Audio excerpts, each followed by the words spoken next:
Assalamualaikum warahmatullahi wabarakatuh. Terima kasih yang sudah menonton cerita mistis dari Ibu Sarika. Nah, pada sore hari ini saya memiliki sebuah cerita mistis dari salah seorang perawat rumah sakit yang bernama Dina. Nah, Dina ini adalah salah seorang perawat baru di rumah sakit tersebut. Nah, pada suatu hari si Dina ini kebagian shift malam.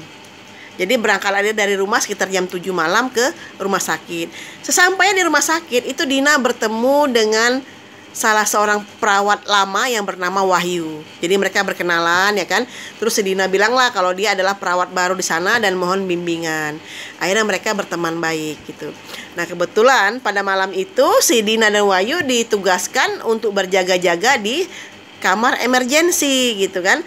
Setelah jam 7, jam 8, jam 9, jam 10 malam, jam 11 malam itu tidak ada pasien sama sekali. Akhirnya si Dina ini bertanya kepada Wahyu, "Wahyu, kok tumben ya kamar emergensi sepi? Biasanya kamar emergensi ini ramai gitu kan, Terus si Wahyu bilang kepada Dina, Dina, jangan berkata seperti itu. Ini rumah sakit ini agak angker. Jangan berkata aneh-aneh," kata gitu-gitu. "Oh, ya maaf, saya tidak tahu, kata si Dina gitu ya kan gitu. Nah, setelah Dina berkata seperti itu, tiba-tiba tepat jam 12 malam itu terdengar sirene bunyi mobil ambulan yang mengantarkan seorang pasien. Dan pasien tersebut adalah pasien kecelakaan lalu lintas gitu kan. Ketika si Dina dan Wahyu dan dibantu oleh 2 orang perawat laki-laki mendorong tempat tidur pasien untuk menjemput pasien di mobil ambulan tersebut. Nah, memang pasien itu berlumuran darah mukanya ya kan. Jadi akhirnya si Dina sama si Wahyu mendorong pasien itu ke ruangan perawatan. Nah, setelah dokter datang, dokter mengevakuasi pasien tersebut dan dokter berkata kepada Dina, "Tolong ambilkan kasa, tambah kasa ini," gitu kan. Maksudnya Dina itu disuruh mengambil kasa dan alkohol gitu kan. Akhirnya si Dina karena melihat pasien itu berlumuran darah, berlari cepat ke ruangan lain, ke ruangan penyimpanan alat-alat kesehatan. Sambil bergegas dia berlari, tiba-tiba di ujung lorong dia melihat seorang wanita yang memanggil namanya. Mbak, seperti itu ya kan. Akhirnya Sedina berkata, ya Bu, kata gitu. Ruangan emergensi di mana ya, kata gitu. Itu di sebelah kiri, kata si Dina kan, sambil bergegas untuk mengambil alat di ruang penyimpanan. Jadi Dina tidak terlalu memperhatikan ibu-ibu tersebut gitu kan. Nah, ketika Dina mengambil alat-alat kesehatan yang dibutuhkan, dia kembali ke ruangan emergensi tersebut. Dia menyerahkan alat itu kepada dokter yang berjaga malam itu. Ketika sang dokter, Dina dan Wahyu dan perawat lainnya membersihkan pasien tersebut, setelah bersih semua wajahnya, Dina kaget. Dia terdiam. Ternyata wajah pasien itu sama persis dengan wajah seorang wanita yang dijumpainya di pinggir lorong. Tapi Dina tidak bercerita kepada Wahyu. Dia hanya memendam rasa kagetnya itu seorang diri. Dia berdiri tertegun saja sambil terdiam gitu kan. Sama persis wajahnya itu yang berlumuran darah itu. Akhirnya kata dokter, pasien ini harus cepat dioperasi gitu kan, karena ada geger otak gitu ya, geger otaknya gitu.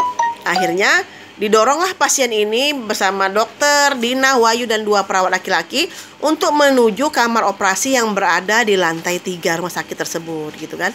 Akhirnya mereka menggunakan lift. Jadi mendorong tempat tidur pasien tersebut menggunakan lift.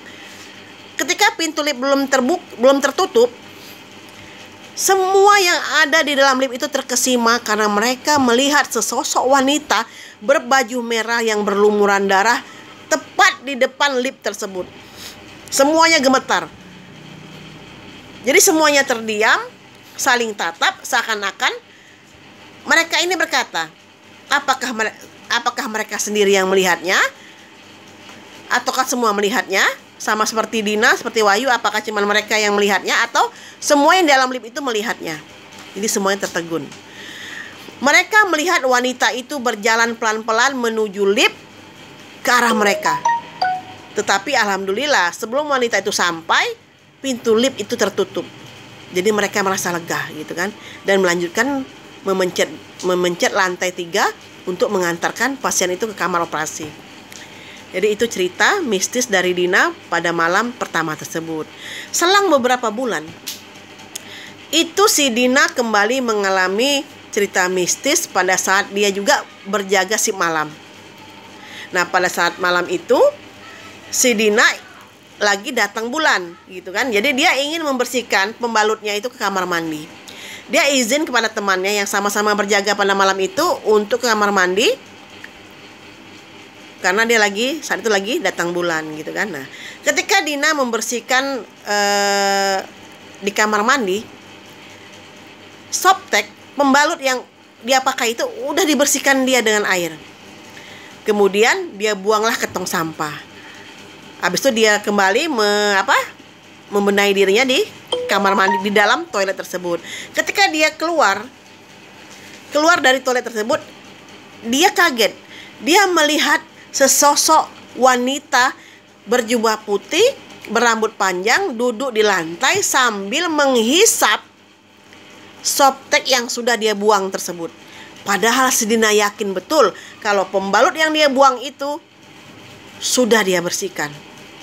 Dina tidak bisa berkata apa-apa, mulutnya keluh, badannya kaku, tidak bisa berlari, tidak bisa berteriak. Dia hanya bisa membaca ayat-ayat suci Al-Quran dari dalam hatinya.